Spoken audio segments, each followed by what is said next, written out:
begin. What are the expectations from the key brands, whether it's Solosec or Albuterol? If you can give us an idea, and how is the current pricing pressure, also cost pressure, kind of affecting your plans or influencing it in the US market?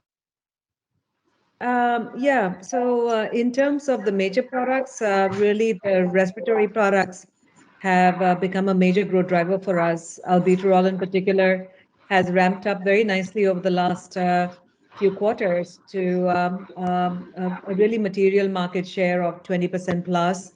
Likewise, Brovana, another respiratory product where we got the authorized generic from Innovian, has been a really good product for us. We now have approximately 45% share in that product, being the first generic to market. So those are the two major products, and the rest of our business has been, uh, stable. So, are any big launches expected this year? Yeah, so in the second half of next fiscal year, so this calendar year, as well as into the first quarter of 23, so our fiscal year 23, that is, we expect to launch a couple of major products in the US. I mean, we have a Suprep out of Somerset that we expect to launch September, and a Pegfilgrastim, our first biosimilar in the US that was filed this past calendar year. We hope to be able to get the product approved. Because there is increasing cost pressure also in the US market. So, would you be shifting a lot of production to India just to have that cost arbitrage or advantage of low cost production here? Yeah, we have done that for a few products. One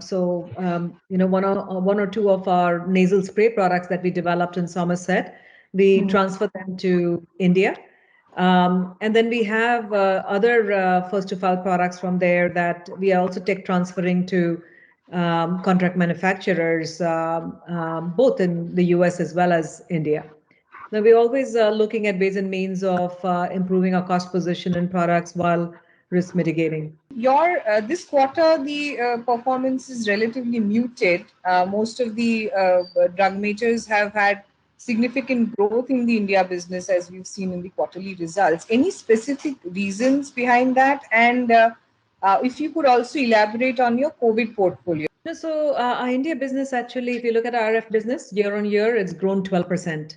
So it's been a Quarter solid on growth. quarter, I'm saying sequentially, there's it's slightly.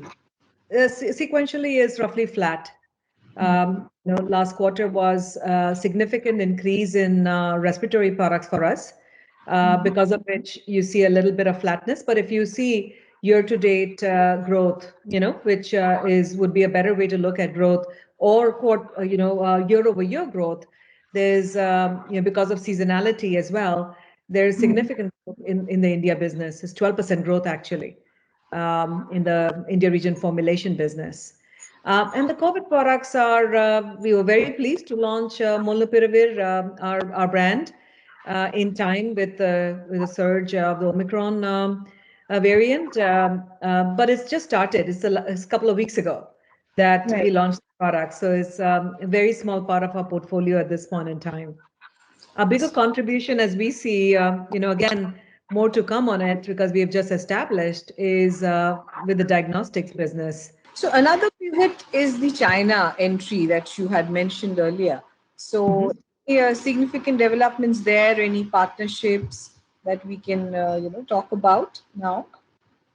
Yeah, so we recently announced the relationship with Fonoco on our CNS products, which we were very pleased with, and are looking forward to both filing as well as getting those products approved and launched in China through the partnership.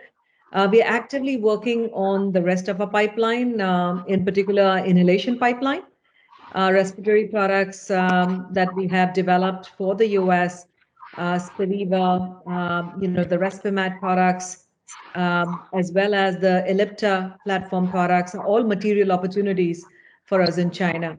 And we're developing the pipeline for China, simultaneously working on entry strategy. It's always a pleasure talking to you. Take care. Stay safe. Yeah. Thank you. You as well.